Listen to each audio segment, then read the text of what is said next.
e importancia. Se sabe bien que la meiosis es un proceso especial de división celular y se caracteriza porque el contenido cromosómico de células germinales se reduce a la mitad, formando así de esta manera a los gametos, en este caso al óvulo y al espermatozoide. Y este proceso estará formado por dos divisiones nucleares. La primera recibe el nombre de meiosis 1 y esta se caracteriza por ser una etapa reduccional, es decir, en esta etapa se va a reducir el número de cromosomas. Y así de esta forma podremos pasar de una célula 2N, es decir, de una célula diploide, a una célula haploide, representada por la letra N. Y las fases de esta primera etapa corresponden a la profase 1, metafase 1, anafase 1 y telofase 1. Por otro lado, también se tiene a la segunda etapa de la división nuclear, conocida como meiosis 2. Esta se conoce como etapa ecuacional y es una división similar a la mitosis, ya que partimos de células N, es decir, de células haploides, y al final tendremos la duplicación de cada una de estas células haploides, es decir, comenzamos con dos células haploides que se formaron en la etapa reduccional y terminaremos esta fase con 4 células haploides. Las fases de esta segunda división corresponden a la profase 2, metafase 2, anafase 2 y telofase 2. Comenzamos con los aspectos generales de la profase 1. El primero de ellos es la condensación de las cromátidas. En este punto, los cromosomas que se encuentran totalmente desenrollados, es decir, que se encuentran en estado de cromatina, se van a superenrollar, y así de este modo, posteriormente podrán soportar la fuerza de tensión al momento de separarse. Una vez que ocurre la condensación, la membrana nuclear comenzará a desintegrarse y así los restos que la conforman van a formar parte ahora del retículo endoplásmico. Ahora que ya no hay membrana nuclear, los centriolos se dirigen hacia los polos y estos se van a encargar de formar al huso acromático. Recuerda que el huso acromático, también conocido como huso mitótico, corresponde a un conjunto de microtúbulos que se generan en los centriolos y que sirven para poder agarrar a los cromosomas. Y así de manera simultánea, los cromosomas homólogos van a realizar un proceso denominado sinapsis, el cual consiste en aparear a los dos cromosomas que forman al par homólogo. Recuerda que cada par homólogo está formado por dos cromosomas y cada uno de estos cromosomas estará formado por dos cromátidas hermanas. Por lo tanto, cuando ocurre la sinapsis, los dos cromosomas que conforman al par homólogo se van a aparear, llevando a cabo la formación de las tétradas, es decir, a los dos cromosomas homólogos apareados o bien a las 4 cromátidas que conforman a los dos cromosomas. Una vez que se formaron las tétradas, ocurrirá una recombinación genética, es decir, las cromátidas hermanas se van a romper e intercambiarán pequeñas secciones entre sí. Este proceso también recibe el nombre de entrecruzamiento de cromosomas y es de gran importancia, ya que, gracias a la recombinación genética, se obtendrá más variación genética en una población. Una vez que ocurrió el entrecruzamiento de cromosomas y que los centriolos terminaron de formar el huso acromático, comenzará la metafase 1. Y la principal característica de esta fase es que los cromosomas se alinean en la placa ecuatorial, también conocida como placa metafásica. Y una vez que se encuentran alineados, comenzará la anafase 1. Esta fase es muy importante, ya que es aquí en donde ocurre la separación de los cromosomas homólogos. Y esta distribución que se da cuando se separan se va a dar al azar, por lo tanto, se va a agregar más variación entre los gametos. Y entonces, con esto tendríamos dos partes de la meiosis 1 en donde se aporta variación a una población en la fase 1 cromosomas y en la anafase 1 gracias a la separación de los cromosomas homólogos. Por último, ocurre la telofase 1. Recuerda muy bien que esta es inversa a la profase 1, es decir, si en la profase los cromosomas se condensan, ahora los cromosomas se van a desenrollar. De igual manera, si en la profase desaparece la membrana nuclear, ahora se va a formar nuevamente esta membrana. Por otro lado, si en la profase 1 se forma el uso acromático, ahora en la telofase 1 desaparecerán los microtúbulos del uso acromático, y estos se van a encargar de llevar a cabo la formación del anillo contráctil que va a ayudar para que se lleve a cabo la citocinesis, en donde va a ocurrir la distribución del citoplasma, y así de esta manera se van a formar dos células haploides. Recuerda que este no es el producto final, ya que en la meiosis se tienen dos divisiones celulares y esta corresponde apenas a la primer división celular. Por último, revisamos los aspectos generales de la meiosis II. Esta corresponde a una etapa ecuacional y es similar a la mitosis, por lo tanto, esta la vamos a considerar como la mitosis para células haploides. Y la primer fase de esta división corresponde a la profase 2. En esta fase, la membrana nuclear va a desaparecer nuevamente, los cromosomas se volverán a condensar, los centriolos se dirigirán nuevamente hacia los polos y se va a formar el uso acromático. Una vez que los microtúbulos están adheridos a los cromosomas, ocurrirá la metafase 2. Esta se caracteriza porque los cromosomas se van a alinear en la placa ecuatorial, también conocida como placa metafásica. Una vez alineados los cromosomas, ocurrirá la anafase 2. Esta fase es igual a la anafase de la mitosis, ya que en ambas fases va a ocurrir la separación de las cromátidas hermanas. Acuérdate muy bien que en la anafase 1 se separan los pares homólogos, mientras que en la anafase 2 se separan las cromátidas hermanas. Ahora que están separadas las cromátidas hermanas y se acaban de dirigir hacia los polos, ocurrirá la telofase 2, que como ya lo hemos mencionado, esta fase es opuesta a la profase 2. Por lo tanto, si en la profase desaparece la membrana nuclear, ahora se va a volver a formar la membrana nuclear.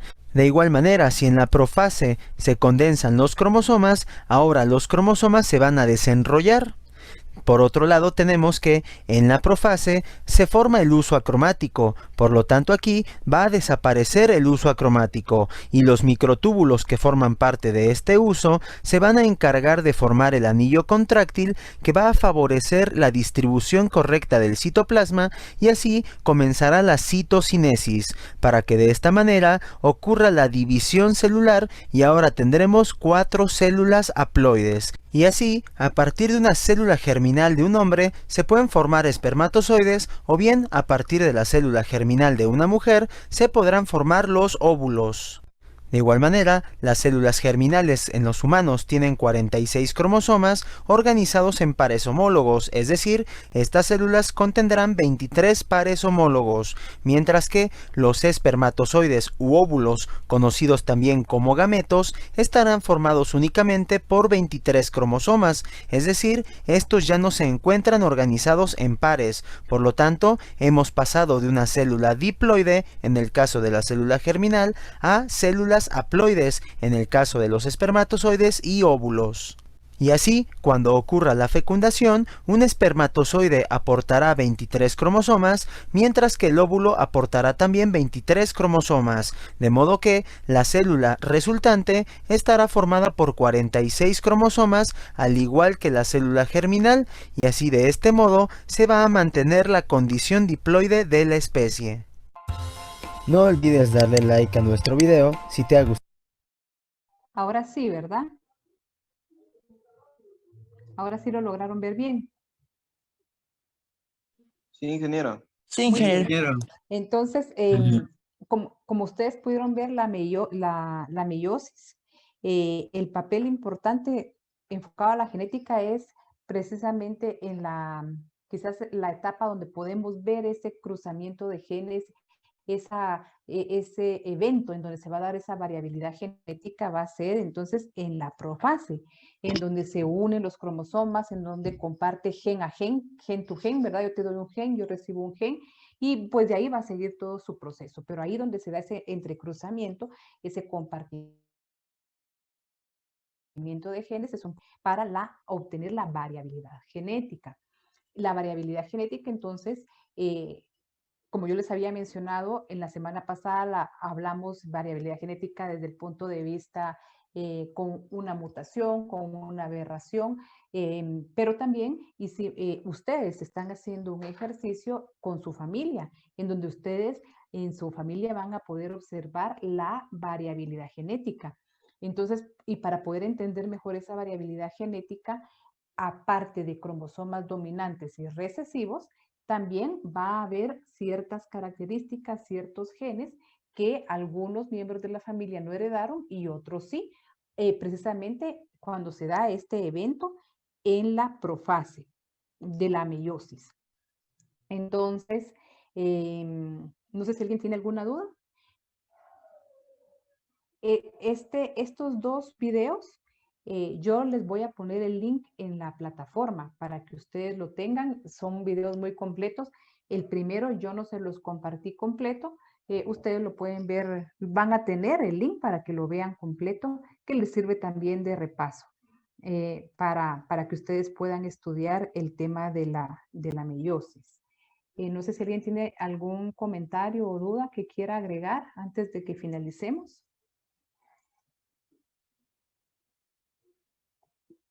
¿Todo claro?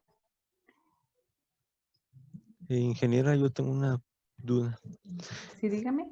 Luego de el resultado de la meiosis 1 son células haploides. Sí.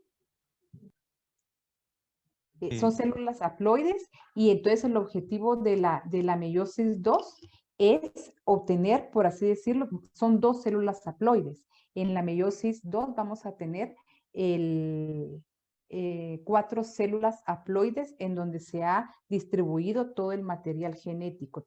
4 células haploides completamente distintas. Ok, ingeniera, gracias. ¿Sí? No sé, ¿alguien más? Recuérdense que nosotros vamos a obtener, ahorita voy, Brandon, en la meiosis, células haploides. El resultado final tienen que ser células haploides porque ese es el objetivo de la meiosis. Le llamamos células haploides a las que tienen solo la mitad del material genético. Hablemos con seres humanos. El ser humano tiene 46 cromosomas. Entonces, la célula haploide del humano sería la mitad del material genético, sería 23 cromosomas. ¿Por qué? Porque es una célula sexual, que también es llamada gameto, que en el momento de la fecundación, entonces obtendríamos el genoma completo del individuo. Digamos que ahí se unen las características genéticas que aporta cada célula, el 50% masculino, el 50% femenino, para obtener el genoma completo de este nuevo ser que se está formando. Brandon, ¿qué iba a decir? ¿O qué duda o comentario, Brandon? Mira, solo tenía la duda con respecto a lo de cromátides hermanas. No terminé de apuntar bien lo que dijo. Muy bien. Las cromátidas hermanas son copias idénticas. Lo voy a decir despacio para que lo puedan apuntar. Cromátidas hermanas son copias idénticas formadas por la replicación del ADN de un cromosoma unidos por un centrómero. El centrómero es esa cinturita ¿cómo se llama? Del cromosoma. Ese punto central del cromosoma, ese es el centrómero. Y esa V de arriba y la V de abajo, esas serían las cromátidas. Entonces están unidas por el centrómero, entonces son las cromátidas hermanas. Gracias, ingeniero. Con mucho gusto. Entonces, no sé, ¿alguien más? Yo, como les digo, siempre les voy a poner los videos y ustedes los pueden ver despacio. Ahora mismo, al terminar la clase, les voy a poner el link de los dos videos en la plataforma. Muy bien. Entonces, si no hay ninguna duda más o comentario, por el día de hoy hasta aquí nos vamos a quedar. Yo ahora mismo les voy a subir los videos para que ustedes los tengan, los links. El link es el que les voy a subir hoy para que ustedes puedan ingresar.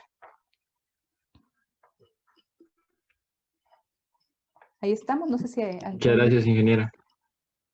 Con mucho gusto. Ingeniero.